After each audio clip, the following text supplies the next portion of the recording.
नमस्कार, मी रहीम शेख.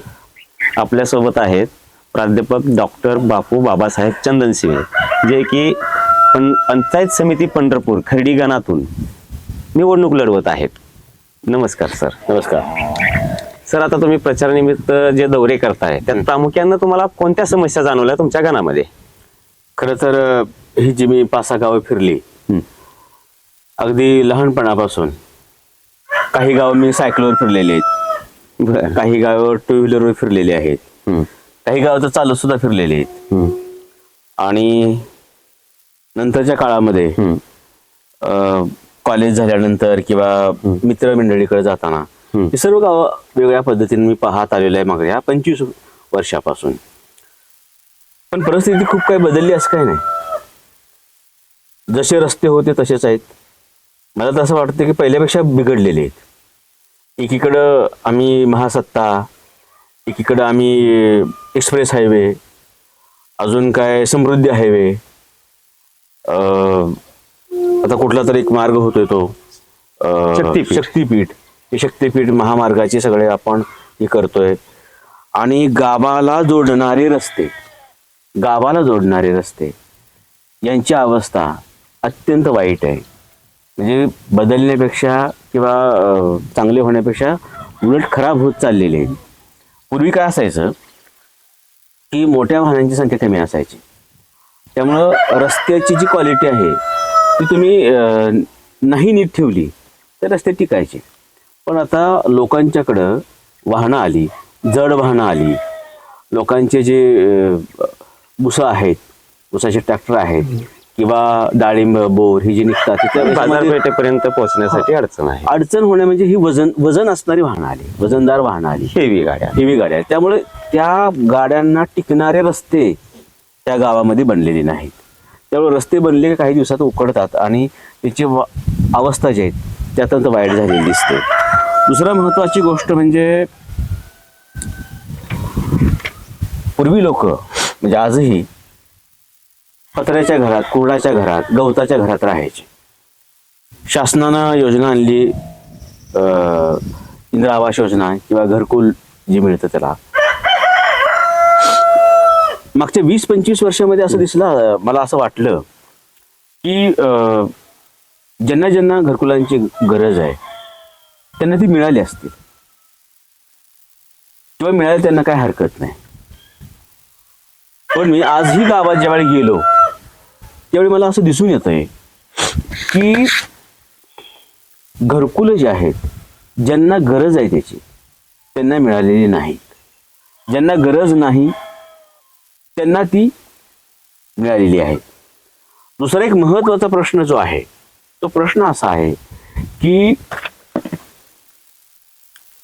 लोकांकडं घर बांधण्यासाठी जागा नाहीत. जागे अभावी पण लोकांना घरकुले मिळत नाहीत. हा प्रश्न सगळ्यात मोठा आहे. म्हणजे पूर्वी भूदान चळवळी झाली होती, विनोबा भावे आणि काही लोकांनी ती चालू केली होती. त्याच्यामध्ये असं होतं की कसेल त्याची जमीन किंवा श्रीमंत लोकांनी की ज्यांच्याकडे 1000 एकर जमीन आहे, शेकडो एकर जमीन आहे, त्यांनी जमीन दान करायची आणि मग काही लोकांना ती जमिनी मिळाल्या. जे कसेल त्याची जमीन नावाचं जे चाललेलं होतं कायदा वगैरे, तर ह्या कसेल त्याच्या जमिनीमध्ये सुद्धा अनेक लोकांना जमिनी मिळाल्या. परंतु जे कुठंच कसत नव्हते, कुठंच काय करत नव्हते, किंवा जे रोजगारानं जायचं काम, भूमिहीन जे होते, म्हणजे नसेल त्याचं काय, की जे दादासाहेब गायकवाडांनी प्रश्न विचारला होता की नसेल त्याचं काय करायचं, तर त्यावेळी जमिनीचा प्रश्न होता. आज घरकुलाचा प्रश्न आहे की जमिनीच नाहीत, म्हणजे 1 गुंठा, अर्धा गुंठा घरकुल बांधणे इतक्या सुद्धा जमिनी नाहीत, जागा नाही, म्हणून लोकांचं घरकुल होत नाहीत आणि लोक आजही पत्र्याच्या छपरात असे राहतात. हा एक मोठा प्रश्न मला जाणवला. याचं एक असं आहे की ग्रामपंचायतीनं प्रत्येक 30 वर्षानंतर हद्दवाढ करायची असते. बरोबर. आणि ज्यांना जागा नाही अशांना ती जागा देऊन तिथं घरकुल किंवा इतर कामासाठी ते जागा देतात. तसं होताना कुठं काही दिसत नाही. मुळातच काय आहे की इच्छाशक्तीचा प्रश्न आहे. आपल्या गावातल्या लोकांचं, गरीब लोकांचं भलं करायचं का नाही, हा प्रश्न ज्या उपस्थित होतो. आणि करायचं नाही भलं जगतायत, जगू द्या, ही जी भूमिका आहे, नेत्यांची भूमिका आहे, ही भूमिका अत्यंत वाईट असलेली दिसून येतं. त्याचं कारण असं आहे की गरिबांकडे पाहणारे पूर्वीही कोण लोक नव्हती आणि आजही गरिबांकडे ते जगतायत ज्या पद्धतीनं तसं आहे. म्हणजे गावातल्या लोकांनी, सरपंचांनी किंवा पंचायत समिती सदस्यांनी, जिल्हा परिषद सदस्यांनी ठरवलं की सर्वांना घरकुल द्यायची. तुम्ही जे म्हणला की हद्दवाढ करायची, जमिनी अधिग्रहण करायच्या, तर घरकुलं सगळ्यांना मिळू शकतात. तर हा एक मोठा प्रश्न आहे. काही गावांच्या मध्ये देशी दारूचा खूप मोठा समस्या आहे. म्हणजे ते हल्ली सगळीकडेच आहे. आणि मी असं बघतोय, ज्यावेळी मी फिरत होतो त्यावेळी सर्वात जास्त तरुण जे दारू पिऊन सभांना डिस्टर्ब करणे, वारंवार दारूसाठी पैसे मागायला येणे, दारूसाठी जर पैसे दिले नाही तर गोंधळ घालणे, सभेत व्यत्यय आणणे, किंवा एवढंच नाही तर एका गावात मी गेलो होतो. त्या गावामध्ये एक महिला इतक्या पोट तिडकीला सांगत होती की आमच्या गावामध्ये 5 दारूची दुकान आहेत, हातभट्टीची दारूची दुकान आहेत, आणि आमची 13, 14, 15 वर्षाची पोरं दारू पिताना हे करतात, फिरतात. आमचा नवरा बिवरा दारू पितोय की आता पित असेल तर आमचं काही एवढं वाटत नाही, पण आमची पोरं सुद्धा प्यायला लागलेली आहेत. तर दारूची दुकानं अवैधरित्या सुरू आहेत, ती बंद करावी अशी लोकांची मागणी आहे. अनेक ठिकाणी अनेक समस्या, ज्याच्यामध्ये छोटे छोटे पूल नाहीत, जमिनीसाठी देण्यात येणारे जो आपल्या विशेषतः उंबरगाव, बोहाळी, खर्डी या गावाच्या मध्ये भाडगळच्या पाण्याचा मोठा प्रश्न आहे.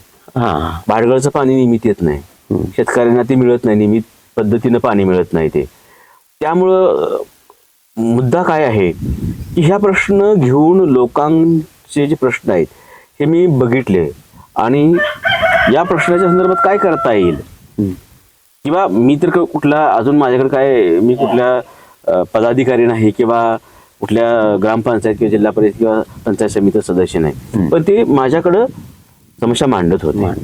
आणि तरुणांचा बेरोजगारीचा एक मोठा प्रश्न जाणवलेला दिसून येतो. म्हणजे मोठ्या प्रमाणात चौकात तरुण गप्पा मारत, डाव खेळत, पत्ते खेळत बसलेले मला दिसून येत आहेत. तर हे बेरोजगारी, त्यांना जर शासनानं रोजगाराला लावलं, कामाला लावलं तर गाव समृद्ध होतील, स्वयंसिद्ध होतील. अशा अनेक गोष्टी आहेत, परंतु ह्या मोठ्या समस्या आहेत मला दिसून. आता तर ते रोजगार हमीच्या योजनेत पण बदल केलेला आहे. जे काही मिळत होतं काम, बरोबर, त्याच्यात पण थोडस नावात सगळ्या गोष्टीत बदल करून नवीन कायदा करून शासनाचं चालू आहे ते बंद करायचं. मुद्दा काय आहे की नाव बदलणं हे एक भाजपचं एक योजनाच आहे. म्हणजे ती त्यांना ती सरकारी योजना वाटते की गावांची नावं बदलणं, योजनांची नावं बदलणं, हे एक त्यांनी चालू केलं. म्हणजे हे सुद्धा त्यांना वाटतं की समाज उपयोगीच काम आहे. आणि रोजगार हमीनं अनेक वर्ष लोकांना जगवलेलं आहे, तर त्याच्यामध्ये सुद्धा ते बदल करतायत, नावं बदलतायत, तर लोकोपयोगी काय होत आहे असं मला वाटत नाही. तर आता इथं काँग्रेस या पक्षाची सध्याची परिस्थिती खूप हे आहे, वाईट आहे असं म्हणावं. बरं, म्हणतात, चर्चा आहे किंवा तशी आहेच. बरोबर. तर आता इथल्या ज्या प्रस्थापित आघाड्या आहेत, ज्या लोकांनी, नेत्यांनी इथल्या आघाड्या केल्याच, पक्षांनी, तिन्ही पक्षांनी मिळून आघाड्या केल्यात, तर असं ते प्रचार यंत्रणा राबवतात.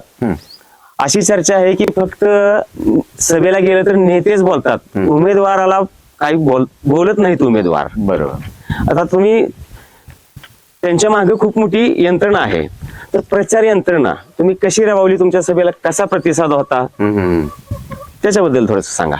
नाही, मुळात काय आहे की जो तुमच्या गणामध्ये, तुमच्या पंचायत समितीच्या गणामध्ये किंवा तुमच्या जिल्हा परिषदेच्या गटामध्ये जी लोक निवडून येणार आहेत, तर त्यांनी पुढं होऊन प्रचार करायला पाहिजे. मी उमेदवार आहे, मी तुमच्या सेवेसाठी येणार आहे, मी तुमच्या समस्या ऐकणार आहे, आणि माझं व्हिजन काय आहे या निवडणुकीमध्ये उभा राहण्याचं, माझं स्वतःचं, म्हणजे उमेदवार म्हणून माझं स्वतःचं उमेदवार कोण काय आहे, व्हिजन काय आहे, दृष्टिकोन काय आहे, माझी ध्येय धोरण काय, हे लोकांना त्यांनी सांगितलं पाहिजे होतं, त्यांनी भाषण करायला पाहिजे होतं. पण असं दिसून येतंय की ज्या नेत्यांनी, मला तर असं दिसून येतंय की ज्यांना ज्यांना जे उमेदवारी दिलेले आहेत हम्म. त्या उमेदवाऱ्या या त्यांच्यावर लादलेल्या आहेत काय असं वाटतं. अच्छा. म्हणजे जे खर्डी गणामध्ये जे काही उमेदवार आहेत हा हा.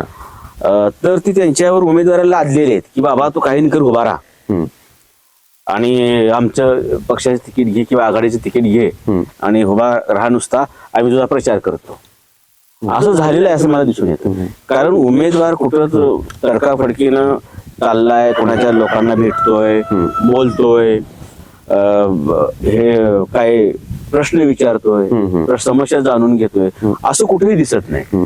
दुसरी महत्वाची गोष्ट अशी आहे की जी नेते आहेत हे नेतेच हिरिरीने प्रचार करतायत आणि त्या नेत्यांना वाटतंय की मी जो उभा केलेला व्यक्ती आहे तो निवडून आला पाहिजे.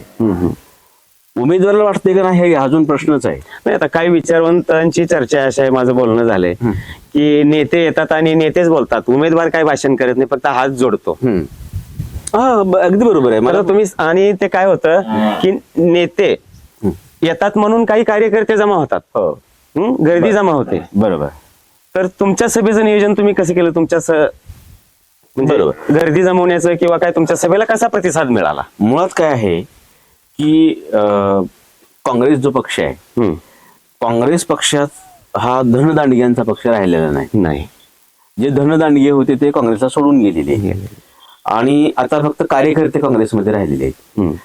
आणि जी विरोधी पक्ष आहेत हे प्रचंड धनदांडगे आहेत. म्हणजे ज्यांच्या पाठीमाग अंबानी, हिरानंदानी अशी लोक आहेत आणि त्यांनी लोकांना जवळपास विकत घेतलेले आहे. या गटात फिरू नको, त्या पक्षात त्या सभेला जाऊ नको, असं सगळं चाललेलं आहे. मी एक उभा राहताना असं ठरवलेलं होतं, ज्यावेळी मला काँग्रेसनं तिकीट दिलं आणि तुम्हाला माहित असेल की पंढरपूर पंचायत समितीमध्ये किंवा पंढरपूर तालुक्यामध्येच एकमेव मी काँग्रेसचा उमेदवार आहे. अच्छा. काँग्रेसच्या पक्ष म्हणजे काँग्रेसच्या काँग्रेस पक्षाकडून फक्त तुम्हालाच उमेदवारी मिळालेली आहे. अच्छा. त्यावेळी मी ठरवलं की सुरुवातीला असं मला वाटलं होतं की वरिष्ठ नेते, वरिष्ठ लोक येतील, प्रचारात सहभागी होतील, सपोर्ट देतील. पण मला 1-2 दिवसातच कळलं की असं काही होणार नाही. मग मी ठरवलं की माझी लढाई आहे ही, मी स्वतः उभा राहिले, मी लढली पाहिजे. म्हणून मी काय केलं की माझे काही मित्र यांना बरोबर घेतलं की जे माझ्या बरोबर पूर्ण वेळ होते आणि त्यांना घेऊन मी ठरवलं की घरोघरी जायचं, प्रत्येक घरात जायचं, मी उमेदवार आहे असं सांगायचं, शिकलेला आहे सांगायचं.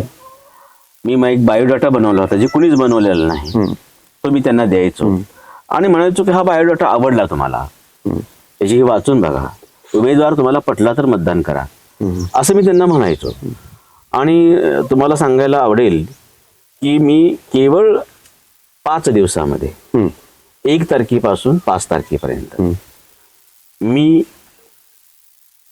आणि माझे मित्र जवळपास 3000 घरांना भेटी दिल्या. म्हणजे तुम्ही डोअर टू डोअर 3000 घरापर्यंत पोहोचलो. आणि लोकांच्या या निमित्तानं काय झालं, 2 महत्वाच्या गोष्टी घडल्या.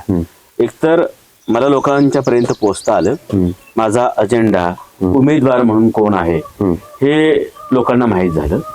आणि दुसरी महत्वाची गोष्ट म्हणजे मी त्यांच्याकडे ज्यावेळी जायचो त्यावेळी ते समस्या सांगायचे. म्हणजे या गणामध्ये नेमक्या समस्या काय आहेत हेही मला निवडणुकीला उभा राहिल्याच्या आधी माहीत होत्या, परंतु निवडणुकीला उभा राहिल्यानंतर ज्या पद्धतीने लोकांना भेटलो त्यामुळे ते अधिक प्रमाणात ग्राउंड लेवलला फिरल्यामुळे तुम्हाला सगळ्या समस्या कळाल्या. म्हणजे सगळ्या म्हणण्यापेक्षा बऱ्यापैकी समजल्या. आणि दुसरी एक महत्वाची गोष्ट मी नियोजन केली ते म्हणजे सभा घेणं. तुम्ही जो म्हणजे मतदार जे लोक जे मतदार आहेत ते ज्यांना मतदान करणार आहेत तो कसा बोलतो, त्याचे विचार काय आहेत, त्याचं विजन काय आहे हे सांगण्यासाठी मी सभा घेतल्या. आणि माझं जी मतं आहेत, शिवशाहू फुले आंबेडकर हे माझे आदर्श आहेत आणि त्यांनी जे समाजकारण राजकारण केलं त्या समाजकारण राजकारणाला समोर ठेवून कशा पद्धतीनं आधुनिक काळातलं लोकशाहीमधलं राजकारण आणि समाजकारण करता येईल आणि करता येऊ शकतं याच्याबद्दलची मतं मी मांडत गेलो आणि लोकांनी ते ऐकलं, चांगल्या पद्धतीने ऐकलं. सर आता इथं तीर्थक्षेत्र विकास आघाडी किंवा इतर आघाड्या काय आहेत? हो हो हो उमेदवारीसाठी तुम्ही काँग्रेस का निवडले किंवा तिथं काही प्रयत्न केला का? काय तिथून प्रतिसाद मिळाला का आघाड्यावरून वगैरे? हे ज्या आता तीर्थक्षेत्र आघाडी म्हणून इथं एक आघाडी तयार झालेली आहे. अनेक पक्ष मिळून ते एकत्रित आलेले आहेत. एक स्थानिक आघाडी आहे, तालुक्यापुरतीची आघाडी आहे. आणि मी वरिष्ठ नेत्याने सांगितलं की तुम्ही त्यांना पण भेटा.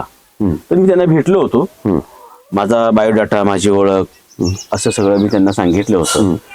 परंतु मला कळत नाही की मला का तिकीट दिलं नाही आणि कदाचित माझ्यापेक्षा एक कोणतरी त्यांना नाही, आता इथं प्रतापन असे गावातले जे नेते आहेत त्यांनाही घेऊन जावं लागतं तिकिटासाठी. कदाचित ते बरोबर असेल, कदाचित ते माझ्याकडून राहिला असेल, त्यामुळे कदाचित त्यांनी तिकीट दिलं नसेल, असू शकतं हे.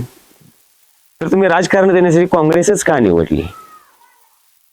एक तर मुद्दा असा आहे की काँग्रेस या पक्षाला खूप मोठं भविष्य आहे. भविष्याच्या आधी हा शब्द मी बदलतो की काँग्रेस या पक्षाला खूप मोठा इतिहास आहे, एक विचारधारा आहे आणि भविष्य पण मोठं आहे. त्याचं कारण असं सांगतो की काँग्रेस हा असा एकमेव पक्ष आहे की ज्याने स्वातंत्र्याची लढाई लढलेली आहे. काँग्रेस हा असा एकमेव पक्ष आहे की ज्या पक्षातील, या संघटनेतील, सुरुवातीला तर पक्ष नव्हते, संघटनाच होते, या संघटनेतील लोकांनी जेल भोगलेले आहेत, वर्षानुवर्षे जेलमध्ये राहिलेले आहेत, गोळ्या झेललेले आहेत, इंग्रजांनी अनेक लोकांना फाशी दिलेल्या आहे. आपल्या घरादारावर म्हणजे घरदार सोडून ते भूमिगत होऊन सरकारसाठी म्हणजे इंग्रजांच्या विरोधात लढलेले आहेत. अशा एक पक्षाचा इतिहास आहे. दुसरी एक महत्वाची गोष्ट अशी आहे की या पक्षामध्ये किंवा या संघटनेमध्ये म्हणून अगदी स्वातंत्र्याच्या अगोदर आपण असं म्हणू, या संघटनेमध्ये बाळ गंगाधर टिळक, महात्मा गांधी, नंतरच्या काळात त्याच्या आसपास बॅरिस्टर जिना, पंडित जवाहरलाल नेहरू किंवा असे म्हणजे कृपलानी किंवा राजेंद्र प्रसाद, मौलाना आझाद, अशा हजारो लोकांनी या पक्षामध्ये काम केलं. आणि या पक्षाची सर्वात महत्वाची जी भूमिका आहे ही धर्मनिरपेक्षतेची भूमिका आहे. स्वतः पंडित नेहरू हे समाजवादी विचाराचे होते. त्याच्यावर पावलावर पाऊल टाकून इंदिरा गांधींनी काम केलं, राजीव गांधींनी काम केलं आणि अगदी अलीकडपर्यंत जी समाजवादी विचारधारा आहे किंवा धर्मनिरपेक्ष विचारधारा आहे ती काँग्रेसने कायम तेवढ ठेवलेली आहे.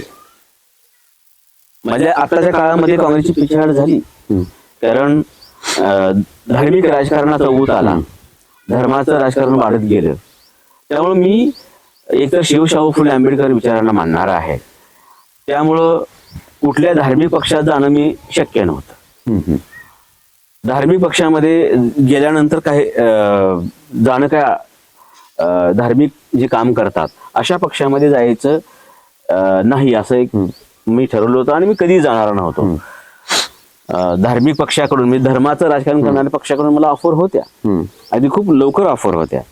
कारण धार्मिक राजकारण करणाऱ्या काही लोकांना खूप लवकर कळतं की कुठल्या व्यक्तीला आपल्या पक्षात ओढलं पाहिजे, म्हणून त्यांनी खूप लवकर मला विचारलं होतं. पण मी त्यांना सांगितलं की मी धर्मांध पक्षाकडे नाही येणार. हा एक मुद्दा आहे. दुसरा महत्वाची गोष्ट अशी आहे की म्हणजे हा दुसरा मुद्दा आहे. एक तर काँग्रेस हा धर्मनिरपेक्ष पक्ष आहे म्हणून मी त्याच्याकडे गेलो.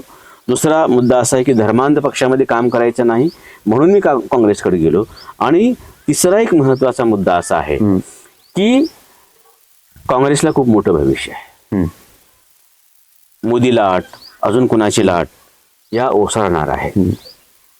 धर्माचं राजकारण खूप वेळ टिकत नसतं, धर्मावर आधारित असलेलं राजकारण टिकत नाही.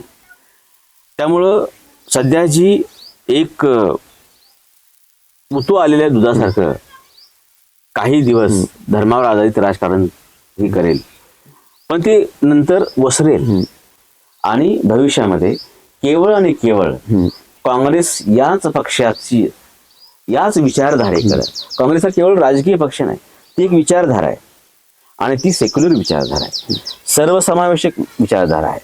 काँग्रेसचा कोण माणूस एखाद्या मुस्लिमाला असं नाही म्हणणार की तू पाकिस्तानमध्ये जा, किंवा काँग्रेसचा एखादा माणूस असं नाही म्हणणार की तो इतर राज्यातला आहे, हे राज्य सोडून जा.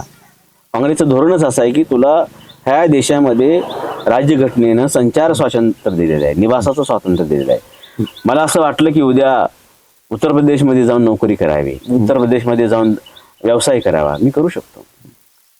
सर आता प्रत्येक गावाला एक कौतुक असतं की माझ्या गावचा उमेदवार.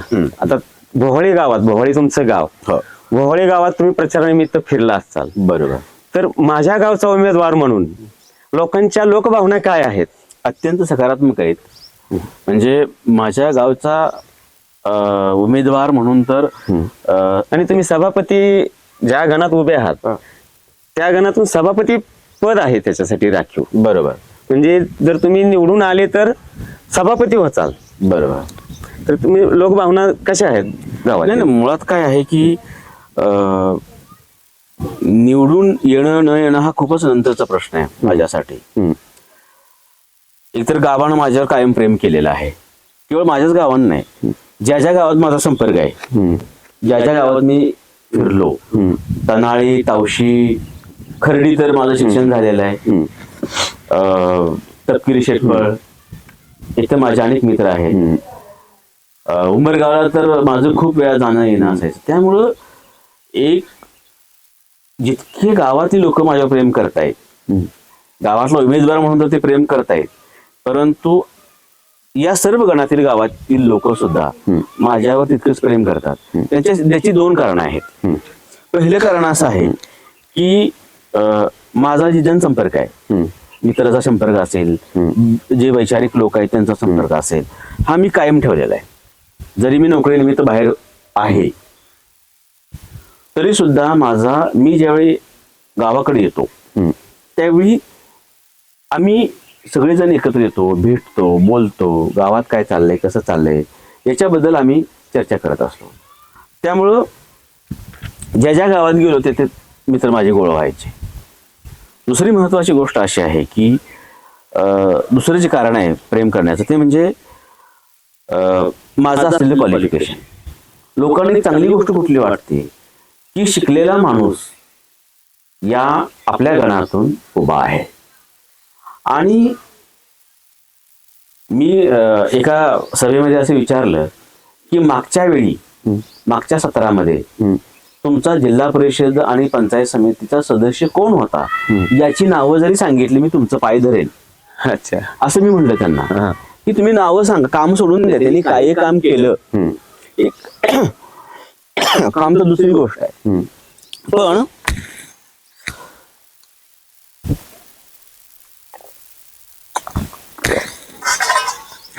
तुम्ही उपस्थित लोकांना मी असं विचारलं, जे सभेला उपस्थित होते तर लोकांना असं विचारलं की तुमच्या जिल्हा परिषदाच्या गटामध्ये मागच्या वेळी निवडून आलेला आणि पंचायत समितीचा सदस्याचे फक्त नावं सांगा. याचं कारण असं आहे की यांचा संपर्कच नाही. अडाणी लोक निवडून द्यायची, त्यांना पंचायत समिती मार्फत, जिल्हा परिषदे मार्फत काय कामं करता येतात हे त्यांना सांगता नाही आले. त्यामुळं असं दिसून येतं की पंचायत समिती असेल, जिल्हा परिषदेची लोक आहेत, या लोकांना नीट पद्धतीनं काम करता येत नाहीत असं मला वाटतं. धन्यवाद. थांबूया. धन्यवाद.